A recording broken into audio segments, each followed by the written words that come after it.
estudantes! Que bom estarmos novamente com vocês! Eu sou a Bruxa Felícia e eu, a Bruxa Beth, e hoje vai ser show! Nós estamos na parada literária e vai ser espetacular! Senta aí e espera o vídeo que vai vir! Olá! Tudo bem com vocês? Eu sou a Bruxa Alegria e eu acho que vocês já me conhecem, né? E hoje eu estou aqui para contar uma história que eu adoro, que é muito importante para mim. A personagem principal é, uma velha amiga minha. E sabem que eu me inspirei nela para criar o meu visual? É sim. Ela é uma bruxa muito diferente e especial. Mas vamos começar logo a história para que vocês possam conhecê-la?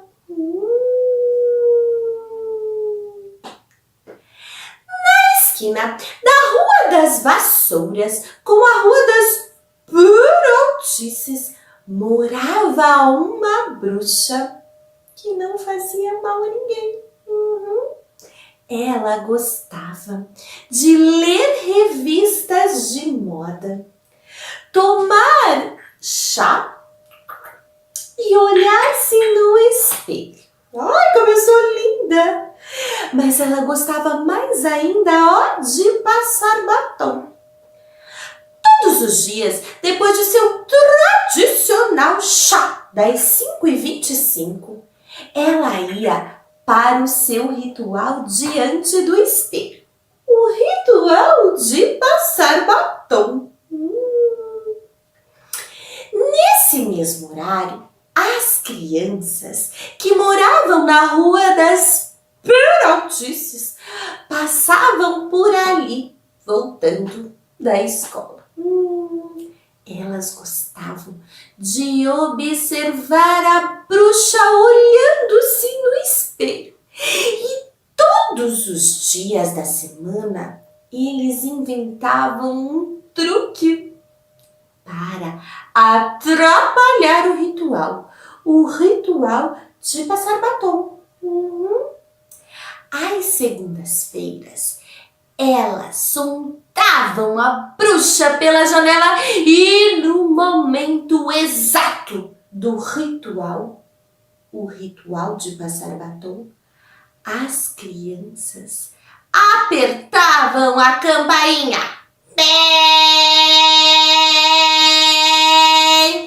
E a bruxa, eletrificada de susto, borrava o rosto inteiro de batom. E antes mesmo dela se recuperar, as crianças já tinham saído correndo, com medo que a bruxa fizesse um feitiço e transformasse todas em caras de lagartixa. Às terças-feiras, elas fitavam a bruxa pela janela e no momento exato do ritual, o ritual de passar batom, as crianças sopravam um apito. E a bruxa, estremecida de susto, borrava a carteira de batom. E antes mesmo dela se recompor, as crianças, já tinham saído correndo, com medo que a bruxa fizesse algum feitiço e transformasse todas em grilos falantes.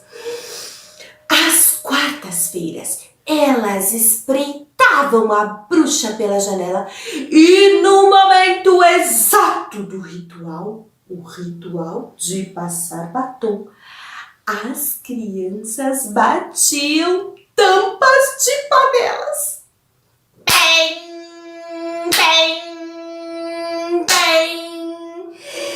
E a bruxa, desmoronada de susto, borrava o rosto inteiro de batom.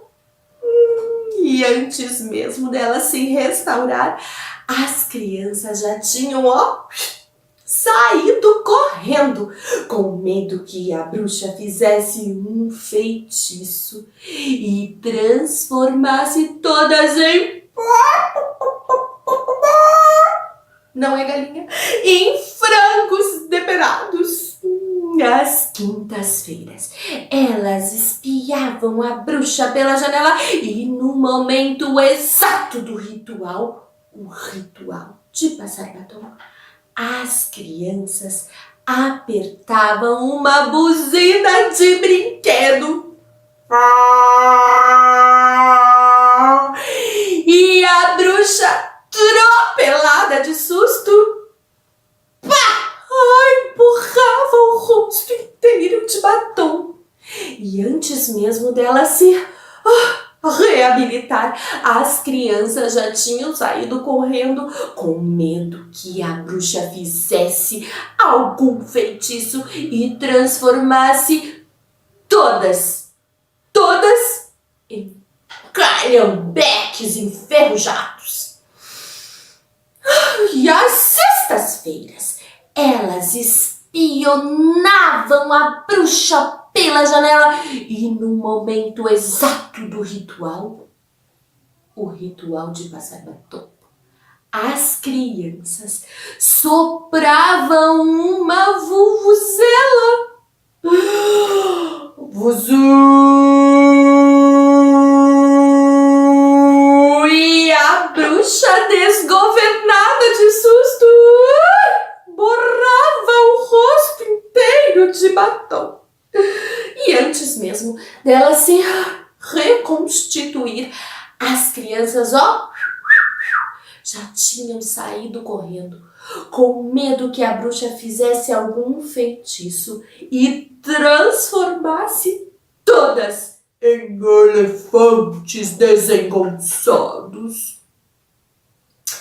Até mesmo aos sábados, dias que não tinham aula, elas bisbilhotavam a bruxa pela janela. Acreditam? E no momento exato do ritual, o ritual de passar batom, as crianças batiam no tambor. Acreditem, elas tinham um tambor. Tum, tum, tum, tum, tum, tum, tum. E a bruxa, esculhambada de susto, empurrava o rosto inteiro de batom. E antes mesmo dela se desesculhambar, as crianças tinham saído correndo, com medo que a bruxa fizesse algum feitiço e transformasse todas, mas todas, em soldadinhos de chumbo. Agora, você acredita que até mesmo aos domingos, também dias que não tem escola, eles xeretavam a bruxa pela janela? E no momento exato do ritual, o ritual de passar batom, as crianças tocavam um berrante. Acreditem, elas tinham um berrante.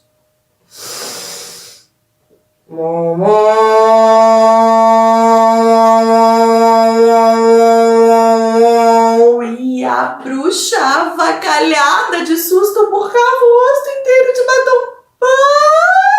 Antes mesmo ela se desavacalhar, as crianças já tinham saído correndo, com medo que a bruxa fizesse algum feitiço e transformasse todas as crianças em vaquinhas de presépio. Até que um dia as crianças tiveram coragem e não saíram correndo. Elas queriam saber o que a bruxa fazia depois do susto. E numa segunda-feira qualquer, dessas que nada acontece, Depois de apertarem a campainha e enxergarem a bruxa rebocando a cara de batom, as crianças permaneceram ali, pertinho da janela, observando o que acontecia. E viram a bruxa paradinha, olhando para o espelho e chorando, ai, chorando eletrificadamente, chorando estremecidamente, chorando desmoronadamente, chorando atropeladamente, chorando, ai, desgovernadamente, ai, chorando esculhambadamente, chorando avacalhadamente, chorando todos os bluladamente que existem. E as crianças ficaram com pena da bruxa e fizeram as contas de quantas vezes tinham feito a bruxa chorar. E durante uma semana nem apareceram por ali. Desviaram o caminho e voltaram para casa pela Rua do Arrependimento. Até que numa terça-feira qualquer, dessas em que parece que nada de novo acontece, as crianças estavam passando pela rua e a bruxa estava terminando de tomar o seu chá das 5h25. Quase pronta para o seu ritual, o ritual de passar batom. Olhou-se no espelho, segurou firme o batom e quando estava aproximando-o da boca, ouviu uma batidinha na janela, bem de leve, dessas que não assustam ninguém. Quando a bruxa virou-se para a janela, viu as crianças todas enfileiradas na janela, todas com a cara borrada de batom. Elas estavam ridículas. A bruxa levantou-se lentamente e caminhou lentamente em direção à janela. As crianças suavam frio e mal respiravam, com medo que a bruxa lançasse algum feitiço e transformasse todas em lesmas pegajosas. Mas a bruxa foi se aproximando mais e mais.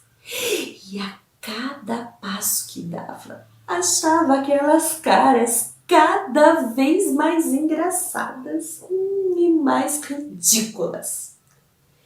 E soltou um sorrisinho frouxo, que se transformou num sorriso, que se transformou num sorrisão, ai, que se transformou numa risada gostosa, que se transformou numa gargalhada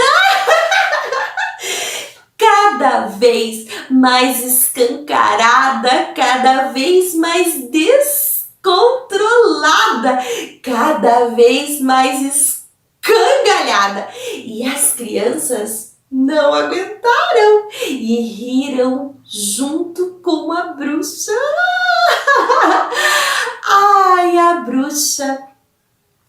Agora, todas as sextas-feiras, na saída da aula, as crianças pegam um atalho pela Rua da Camaradagem e chegam rapidinho à esquina da Rua das Vassouras com a Rua das Brotices. Batem de levezinho na porta, dessas batidinhas que delicadas e educadas, que não incomodam ninguém, e entram para tomar um chá e fazem companhia para a bruxa. Todos, é claro, ai, com a cara toda bagunçada de batom, que é mais divertido. Agora, sexta-feira, é dia de ritual coletivo. Sexta-feira é dia de festa. A festa do batom borrado. E quem gostou da história pode bater palmas. Gostaram da história? Ela é demais, né? Aqui está a história. O livro se chama A Bruxa do Batom Borrado, de Anderson Novello. Ilustrações de Alessandra Tosi. Eu espero que vocês tenham gostado, como eu gosto também. Um beijo borrado da Bruxa Alegria e até a próxima história. Tchau! Como nós havíamos prometido, uma grande surpresa. Aqui conosco o escritor Anderson Novello. Ele que escreveu 5 livros de literatura infantil e um outro de crônicas. Bacharel, tantas coisas você já fez, né, Anderson? Muito bom estar com você aqui e hoje o nosso papo vai ser muito bom e divertido.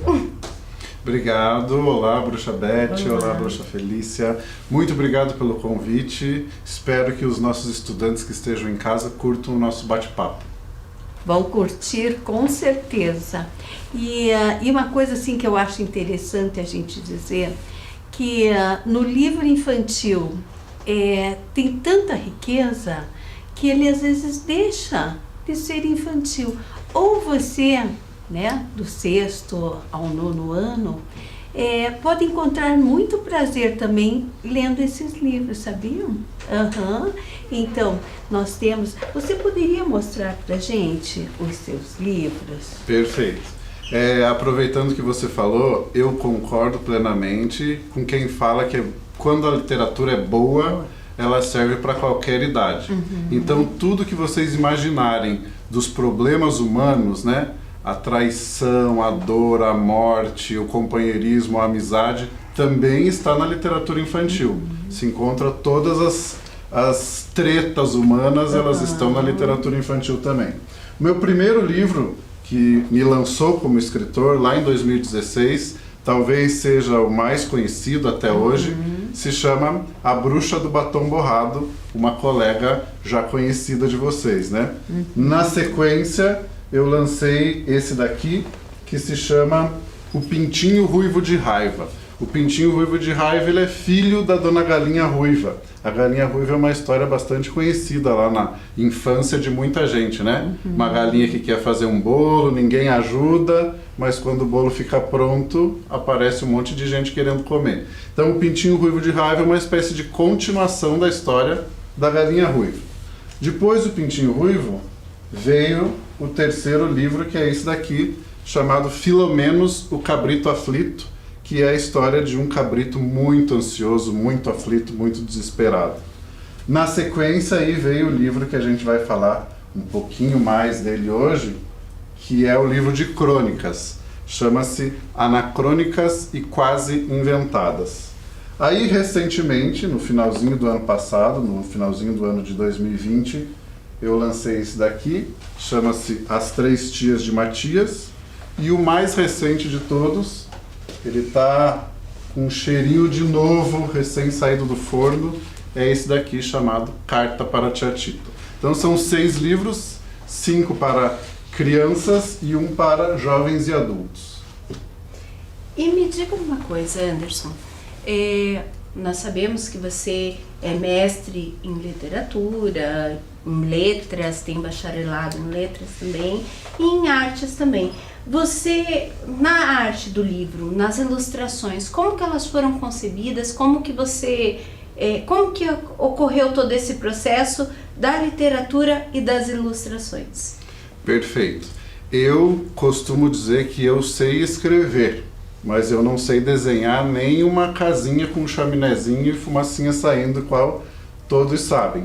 Então eu preciso contar com a ajuda de um ilustrador profissional. Eu preciso delegar a obra, né, as ilustrações da obra, a um ilustrador profissional. Então todos os meus livros, eu tenho um dedo bom para escolher ilustrador. As ilustradoras e os ilustradores que estão comigo, eles realmente fizeram um trabalho, uma obra de arte com os livros. A Bruxa é ilustrado pela Alessandra Tosi, que é aqui de Curitiba.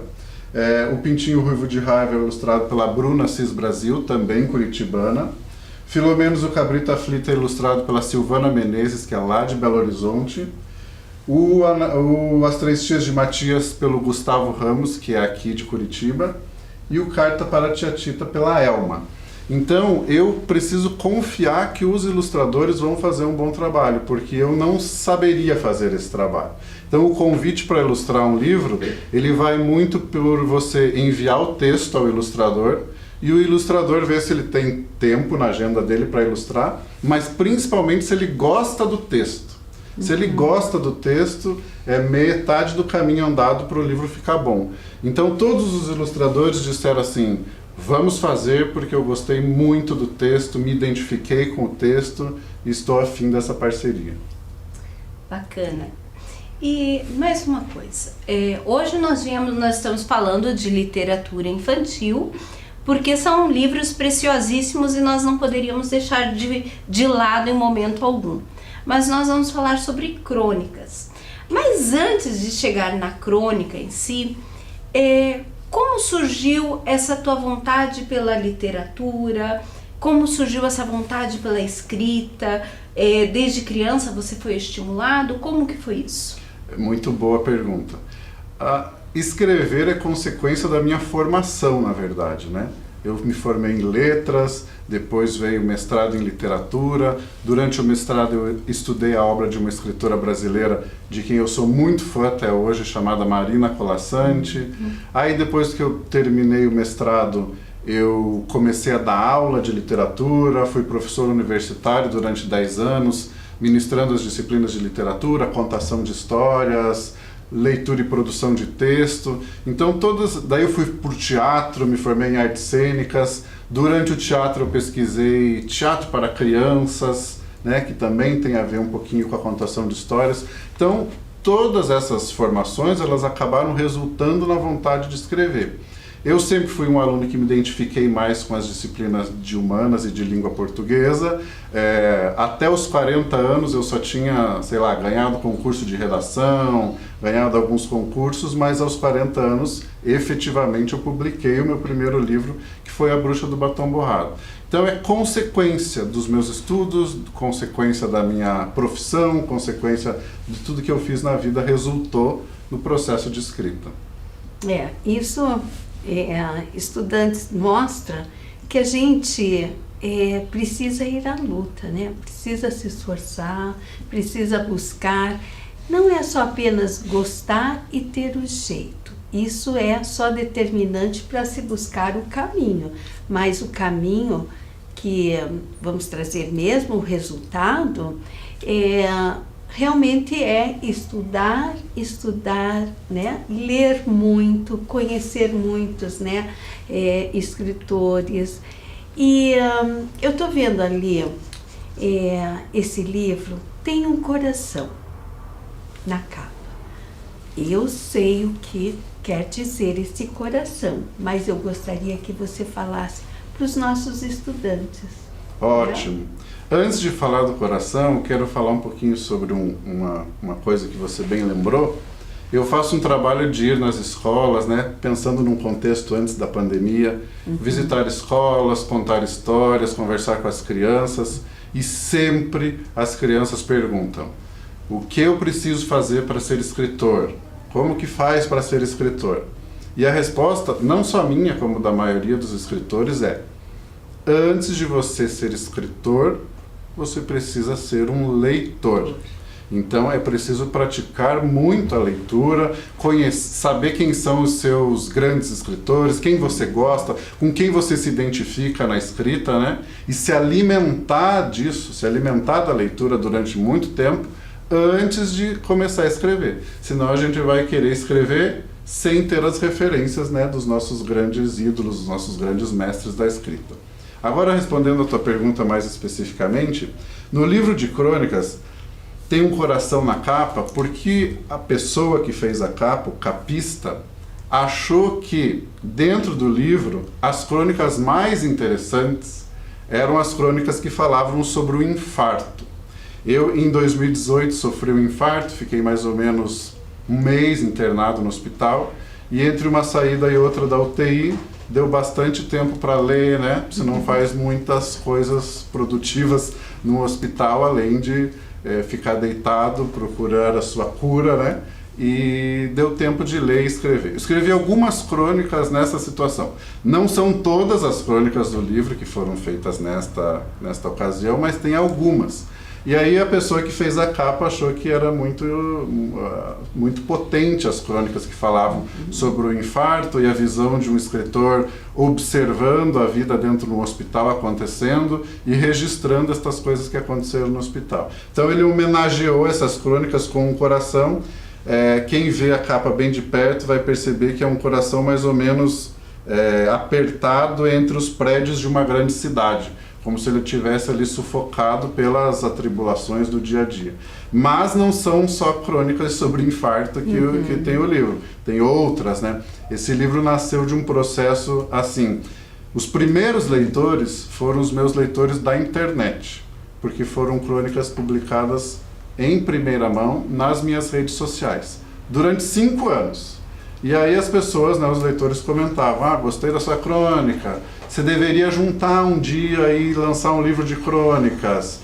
Se você um dia lançar um livro de crônicas, eu vou comprar seu livro. Então as próprias pessoas, os próprios leitores foram fazendo esses comentários nas redes sociais, e a editora do livro, a editora Cortez, que é de São Paulo, depois de 5 anos falou: vamos reunir as suas crônicas então. Aí a gente reuniu as crônicas todas que estavam publicadas lá nas redes sociais, selecionamos as que tinham mais a ver com esse projeto, e aí surgiu o Anacrônicas e Quase Inventadas. Então é uma coletânea de crônicas já lançadas nas redes sociais. E por que esse Quase Inventadas? Que é instigante esse título, né? Dá uma vontade de pegar e devorar o livro. É muito boa pergunta, porque assim, o escritor, ele se dá certas liberdades, né? A crônica, ela nasce do dia a dia, nasce do cotidiano, né? Nasce das suas vivências, das suas experiências. A crônica é o olhar do cronista, o olhar do escritor para as coisas simples que acontecem no seu cotidiano. Então, dizem que tudo pode virar uma crônica, né? Tudo. Até se você não tiver inspirado para fazer uma crônica, a falta de inspiração pode ser tema da sua crônica. Vou escrever uma crônica sobre falta de inspiração. Então tudo, absolutamente tudo pode virar uma crônica. Eu gosto de quem diz que a crônica é quando o cronista pega os seus próprios óculos e empresta para o leitor, dizendo: eu quero que você veja o mundo com os meus olhos, né? Com os meus óculos, com a minha visão. Então é como se o escritor estivesse emprestando um pouquinho a visão dele para o leitor. E aí a gente se permite florear um pouquinho, né? Você está numa fila do banco, você está estressado ou irritado porque a fila está demorando, você pode escrever sobre isso. Mas daí o escritor se permite inventar, omitir, ir além daquilo que aconteceu, né? Porque se for um simples relato daquilo que aconteceu, vai ficar um pouquinho sem graça, né? Sim. Então quando a gente floreia, quando a gente inventa, a coisa fica mais interessante para o leitor. Então se chama Anacrônicas e Quase Inventadas, porque os fatos narrados aqui, eles aconteceram, mas eu me permiti inventar um pouquinho e florear um pouquinho em cima dos acontecidos. Bom, a Bruxa Beth foi uma das leitoras da crônica quando né, eram colocadas na rede social, porque Isso. assim também eu acompanhava, né, com ótima leitura, o estado de saúde do nosso querido amigo. Mas, assim, eu também fico curiosa, porque na rede social eu também soube que você esteve muito, muito distante, na Inglaterra. Isso? Isso. Posso dizer que quem abre as portas para mim, quem abriu as portas para mim como escritor, foi A Bruxa do Batom Borrado. Porque é o livro mais conhecido, as crianças gostam muito do livro, os pais gostam, os professores gostam da história. Então a história vai indo, acabou que chegou em outros países, filhos de brasileiros que moram em outros países acabaram recebendo o livro. Às vezes os avós que moram aqui no Brasil mandam para os seus netos que moram lá fora. E aí, passa para uma pessoa, passa para outra, acabaram conhecendo o meu trabalho e eu tive a oportunidade de visitar Londres em 2018 para visitar escolas em Londres que têm o ensino da língua portuguesa. Tem comunidades de brasileiros em outros países e lá em Londres tem 2 escolas que têm ensino de língua portuguesa. Então as crianças falam inglês e tem aulas de português também. Aí eu fui para contar histórias, conversar com essas crianças e, é claro, participar de um encontro que é chamado Focus Brasil, que é um encontro de pessoas de diversas áreas brasileiras que estão com alguma atuação no exterior. E também, claro, passear um pouquinho. Você é nascido de uma cidade pequena. Isso, eu sou natural de Palmeira, Paraná. É uma cidade que fica a 80 quilômetros aqui de Curitiba e a 40 quilômetros de Ponta Grossa. Muito Conhecida fria, né? como... É frio. Conhecida como a cidade clima do Brasil. Eu sempre coloco nos meus livros que eu nasci em Palmeira para divulgar um pouquinho o nome da minha cidade. E tem um queijo bom lá. Tem queijo bom, tem pão de bafo, que é um prato conhecido do Paraná, que é lá de Palmeira. E tem também alguns restaurantes bem bacanas que o paranaense, quando está passando pela cidade, para prestigiar nossa polenta frita com queijo. Então tem algumas delícias por lá. Isso. Você veio para Curitiba para estudar especificamente ou você veio de mudança com a família? Não, foi assim, quando eu terminei minha graduação em letras na Universidade Estadual de Ponta Grossa, eu ainda morava em Palmeira, ia todas as noites para aula, porque é uma cidade muito próxima, e aí terminando a graduação eu me mudei para Florianópolis. Lá em Florianópolis eu fiquei 3 anos para fazer um mestrado. E aí quando eu terminei o mestrado, a cidade que eu queria, eu sempre quis na minha vida, foi Curitiba. Eu falava, ainda vou ser curitibano, ainda quero morar em Curitiba.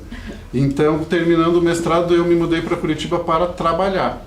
Daí foi aqui onde eu exerci a minha profissão de professor universitário. Fui professor universitário durante 10 anos, aqui em Curitiba, e é onde eu moro até hoje. Então, esse nosso papo tá gostoso, já deu até uma fominha aqui com essa polentinha com queijo.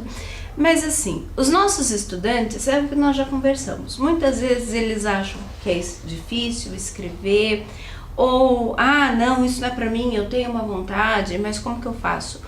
Tecnicamente, o que você diria para eles, além do fato deles terem que ser leitores, quanto mais eles estiverem aproveitando a literatura e conhecendo vários escritores, mas o que você diria uma dica técnica para eles de como montar esse texto? Como seria isso?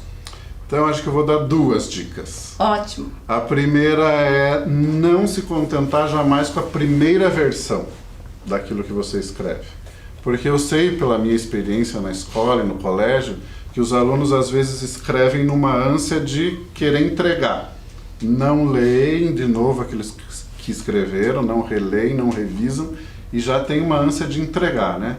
Então, se contentar com a primeira versão é se contentar com muito pouco, porque na sequência, quando você vai reler, é que você encontra os problemas, você consegue ver se você repetiu palavras, substitui uma palavra por outra, você pode pegar um dicionário, você pode ver, essa frase fica melhor lá embaixo, vou trocar. Então esse trabalho de lapidar o texto é o trabalho mais legal da vida de um escritor. Às vezes eu tenho uma ideia para uma crônica, eu chego em casa e mais ou menos anoto a ideia em tópicos.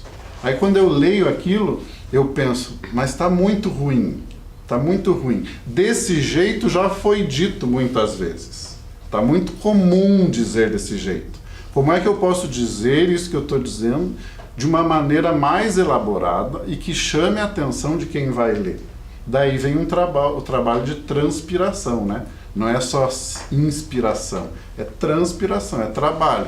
Vem o trabalho de fazer parágrafo por parágrafo melhor, escolher as melhores palavras, né? Em busca da palavra exata, né? A exatidão das palavras, escolher a palavra que realmente chegue próximo daquilo que você realmente quer dizer. Então é um trabalho ali de burilar, né? De mexer, de lapidar, de deixar o texto mais elaborado. Isso é você não se contentar com a primeira versão.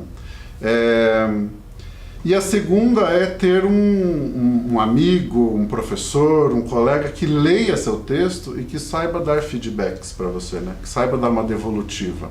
Você compartilha a sua ideia com alguém e veja o que essa pessoa vai falar do seu texto, né? Pode ser o teu colega de sala, você lê o texto dele, ele lê o seu e vocês trocam ali. Porque aí você...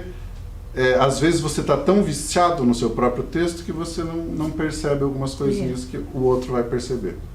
Então agora eu gostaria de compartilhar com vocês uma crônica chamada O que entope o seu coração, que faz parte desse livro aqui chamado Anacrônicas e Quase Inventadas. Então vamos lá. O que entope o seu coração? Um coração não entope apenas com gordura. Entope quando você percebe que a estupidez dos governantes do seu país já ultrapassou todos os limites. Entope quando você, em nome do dinheiro, segue uma carreira com a qual não se identifica. Entope com o assédio moral de um chefe tirano que você, por medo de perder o emprego, aguenta por longos anos. Entope com as tristezas que ninguém ouviu e você engoliu. Entope quando você, por medo da solidão, insiste em permanecer ao lado de alguém que não torce por você e despreza suas pequenas conquistas. Entope quando você precisa sempre vencer uma discussão, mesmo sabendo que algumas palavras também matam.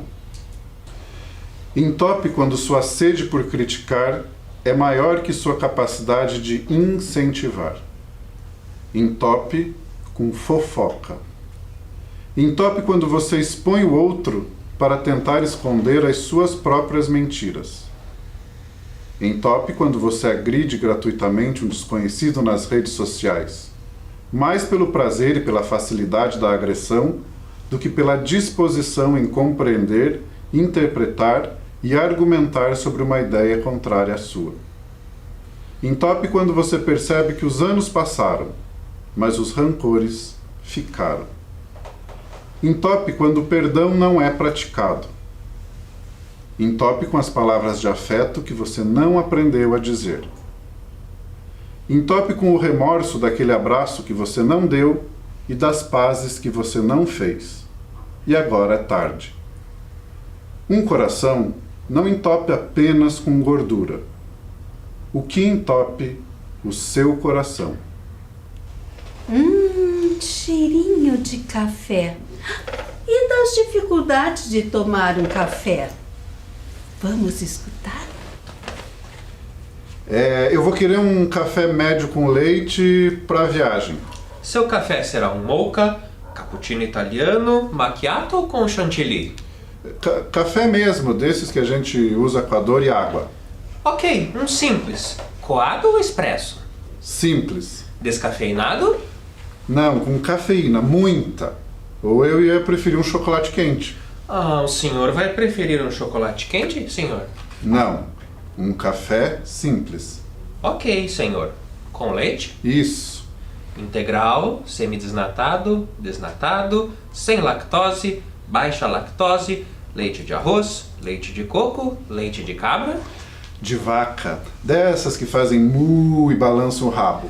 Ok, leite integral de vacas holandesas. Prefere o leite das vacas criadas em regime de confinamento e ordenhadas mecanicamente, ou das vacas criadas livres no campo em fazendas de pequenos produtores que passam o dia ouvindo Beethoven? As confinadas passam o dia ouvindo o quê? Funk. Ai, tanto faz. Pode ser qualquer uma. Ambas comem ração transgênica. Tudo bem para o senhor? Tudo bem. Com açúcar refinado branco, mascavo, orgânico, demerara, adoçante com aspartame, açúcar do Himalaia, açúcar de confeiteiro, açúcar cristalizado, estévia ou o novo Mamãe Passou Açúcar em Mim? Sem açúcar. Na xícara, no copo ou no descartável? É pra viagem, no descartável. De plástico ou de isopor? Senhor, plástico ou isopor? O meu horário de intervalo acabou. Não vai dar tempo. Vou ter que levar uma Coca-Cola mesmo. De 300, de 600, de 1 litro, de 2 litros? De 300. Latinha ou garrafa de vidro? Senhor, aonde o senhor está indo? Pelo amor de Nossa Senhora da Bicicleta Sem Roda, me deixe em paz. Senhor, Eu imploro, por misericórdia. senhor, para desistências temos uma taxa de R$2. O senhor pode pagar no dinheiro, crédito, débito ou vale alimentação nas seguintes bandeiras. Senhor, volte aqui, senhor! Senhor! Muito legal. Perfeito. Anderson, foi ótimo ter você aqui conosco hoje. Passou tão rápido que nós nem percebemos o tempo. Então, muito obrigada, gratidão por esse momento. Eu que agradeço. Agradeço você, Bruxa Felícia, agradeço você, Bruxa Beth, e a todo mundo que acompanhou o nosso bate-papo. Espero que tenham curtido. Estudantes, e até a próxima, né, Bruxa Beth? Até!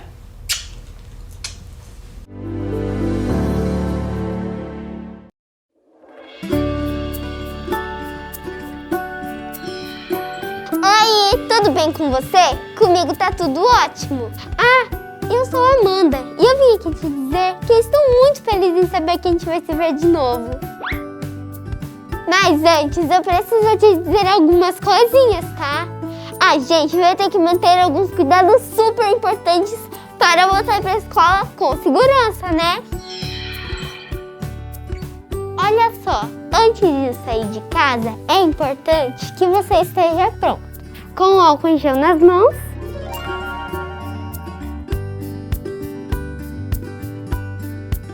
E a máscara certinha no rosto. Passa o álcool em gel de novo. Use máscara sempre, inclusive no busão. Sabemos que a saudade é enorme, mas ainda não dá pra gente se abraçar. E nada de beijos e apertos de mão também. A distância é a melhor forma de mostrar que você tá sempre junto. E ficar 1,5 metro dos seus amigos, tá? Você pode compartilhar amor e muita alegria. Só não pode compartilhar materiais e outros objetos. Ah, e não tira essa máscara de jeito nenhum. Nunca, beleza? Nem mesmo para conversar.